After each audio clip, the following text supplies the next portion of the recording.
Korean skin কেয়ারের ভীষণ trend চলছে সব জায়গায় অ্যান্ড সামনেই পুজো, so let's try it at home. So first I am taking 1 cup of আতপ চাল, এটাকে গোবিন্দভোগ চালও বলে। আর আমি এখন চালটা খুবই ভালো করে ধুয়ে নেব।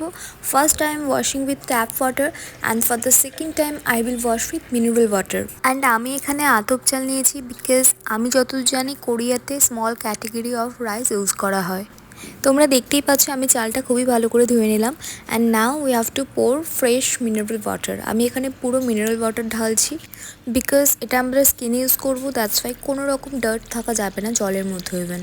অ্যান্ড তোমরা দেখতেই পাচ্ছ আমি রাইস আর ওয়াটারটাকে এবার খুব ভালো করে মিক্স করে নিচ্ছি যাতে রাইস অ্যান্ড ওয়াটারটা পুরো ভালোভাবে মিক্স হয়ে যায়। বিকজ রাইস ওয়াটারের যে বেনিফিটসগুলো আছে সব কিন্তু এই ওয়াটারে কিন্তু চলে আসবে। Now I will close the lid and keep it for overnight.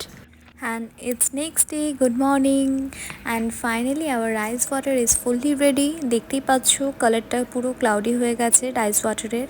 And now I will mix it very well. And rice water কিন্তু আমাদের কমপ্লেক্সনটাকে ব্রাইটেন আপ করতে ভীষণভাবে হেল্প করে। যদি কোনো রকম ডার্ক স্পট থেকে থাকে তাহলে ওটাও কিন্তু ফেড আউট করতে হেল্প করে। তো ভীষণই বেনিফিশিয়াল এই rice water.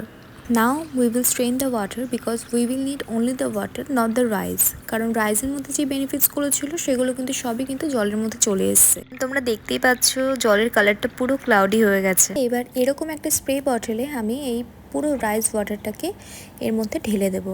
Now I am pouring over this. এত দামি দামি কোরিয়ান প্রোডাক্টস না কিনে এভাবেই বাড়িতে বানিয়ে ইউজ করে দেখো, একদম সেম টু সেম রেজাল্ট পাবে। আমিও আগে কিনতাম বাট আমি এটা ইউজ করে রেজাল্ট পেয়েছি, that's why I am telling. And finally our Korean rice water is ready to use. Shake it little bit and then use. Bye.